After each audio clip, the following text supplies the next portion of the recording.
तो स्टॉक थोड़ा डीप है, 455 करीब 12 रुपए का है, 7 रुपए का।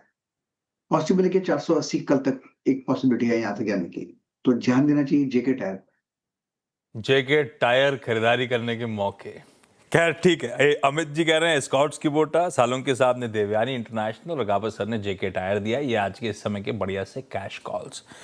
एक जेएसडब्ल्यू स्टील लेकर आइएगा। वो टिकर टीम ने खबर अपडेट करी थी नीचे स्क्रीन पे, और उसके बाद वो स्टॉक का दबाव गहराता हुआ आपको नजर आएगा।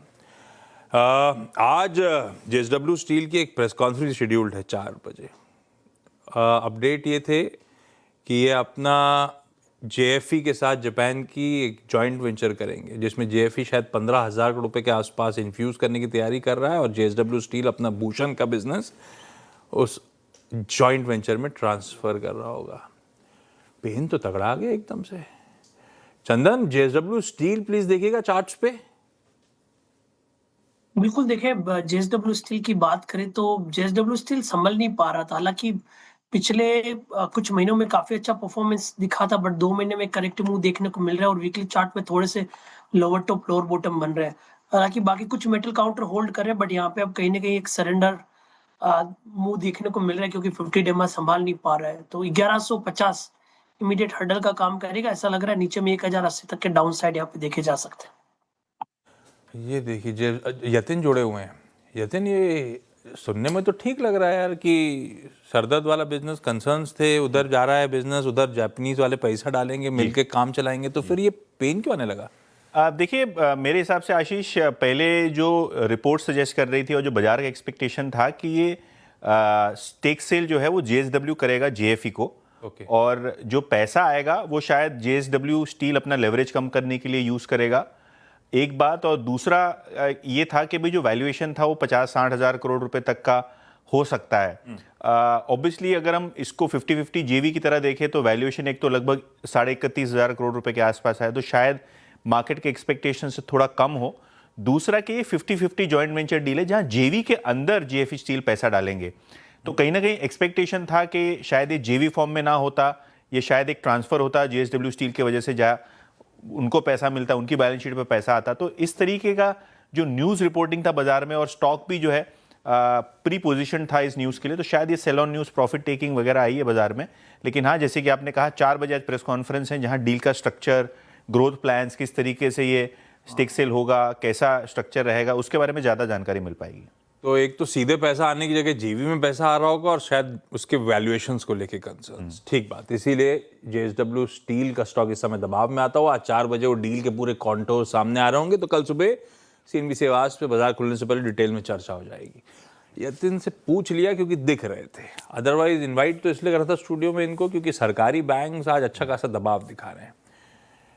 क्यों इस तरह का प्रेशर माउंट हो रहा है, क्या चल रहा है, यतिन से जान लेते हैं क्या चल रही है। दीपाली जी नहीं है क्या स्टूडियो में? दिलीप है ना? दीपाली जी? हाँ, दीपाली जी भी है। उनका स्वागत आपने नहीं किया। सॉरी दीपाली जी, आप पूछिए यतिन जी से सवाल। एक्चुअली आशीष मुझे मौका ही नहीं दे रहे पूछने का, तो इसीलिए मैं वेट कर रही हूँ कि कब आशीष चुप हो और मैं पूछना शुरू करूँ Yatin. But thank you Yatin, तुम्हारी वजह से मुझे मौका मिला बात करने का। यही सेम चीज जेएसडब्ल्यू स्टील के साथ हुई है। जेवी में जो है पार्टनर ने फायदा ले लिया, दूसरा पार्टनर जेएफई ये शायद दिल्ली स्टूडियो से बैठकर शो करने का ड्रॉबैक है कि प्रिविलेज आशीष को ज्यादा मिल रही है। अब दीपाली से कैमरा हटेगा नहीं अगले आधा घंटा। तो बट एनीवेज बताइए यतिन जी। तो देखिए, पीएसयू बैंक की कहानी, ईयर टू डेट सबसे बेहतरीन परफॉर्म करने वाला सेक्टर आज सेल कर रहा है।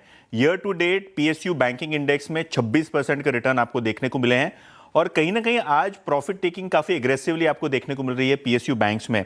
इसके कई सारे कारण हैं, एक बार एक आपको दिखाता हूं कि बाजार क्या इसका मेकआउट कर रहा है। सबसे पहले अगर हम बात करें तो जो ब्रोकरेजेस है, इनका फोकस अभी भी प्राइवेट सेक्टर बैंक्स की तरफ जाता हुआ नजर पड़ रहा है, जहां वैल्यूएशंस रिलेटिवली अब बेटर होते हुए नजर पड़ रहे हैं। तो axis bank, ICICI bank, HDFC bank, ये सारे स्टॉक्स जो हैं अभी भी ब्रोकरेजेस के रेडार पे हैं। लेकिन पर्टिकुलरली बात करें आरबीआई रेट कट की एक्सपेक्टेशन का, तो क्या आरबीआई का रेट कट होगा? अगर होगा तो शायद जो नेट इंटरेस्ट मार्जिन हैं ये प्रेशर में आगे जाके रह सकते हैं, क्योंकि जब भी रेट कट होता है तो तभी आपने देखा है कि जो पास ऑन करने की कैपेसिटी है पीएसयू बैंक की बहुत लिमिटेड होती है। इसीलिए शॉर्ट टर्म फ्रेम में आपको दिखेगा कि जो इंटरेस्ट रेट कट है उसकी वजह से कहीं ना कहीं थोड़ा बहुत प्रेशर आता है इनके पूरे के पूरे लेंडिंग प्रोग्राम पे और एनआईएम्स पे पर्टिकुलरली आपको प्रेशर देखने को मिलता है। तो अगर रेट कट हुआ तो शायद पीएसयू बैंक्स को इतना फायदा ना हो जैसे पहले हो रहा था। दूसरी बात कि 26% का रिटर्न दे दिया है और कॉर्पोरेट ग्रोथ अभी भी जो है लैगिंग है पीएसयू बैंक्स में। तो पीएसयू बैंक्स की जो ग्रोथ हो रही है ब्रॉडली कंज्यूमर लोन्स पे हो रही है, रिटेल लोन्स पे हो रही है, एसएमई लोन्स पे हो रही है, और जो बड़े दिग्गज कॉर्पोरेट्स हैं अभी भी जो है उनकी लोन ग्रोथ काफ़ी स्लो है। एसबीआई ने कहा भी कि वो एक्सपेक्ट कर रहे हैं थोड़ा बहुत पिकअप होगा आगे जाके। तो कहीं ना कहीं जो कॉर्पोरेट क्रेडिट ग्रोथ है वो अभी भी मिसिंग है, तो उसका शायद फायदा नहीं मिल रहा है पीएसयू बैंक्स को। और अगर हम इंडियन बैंक की पर्टिकुलरली बात करें, आज का एफएनओ का टॉप लूजर लगभग काउंटर 6% नीचे, येस्टरडे भी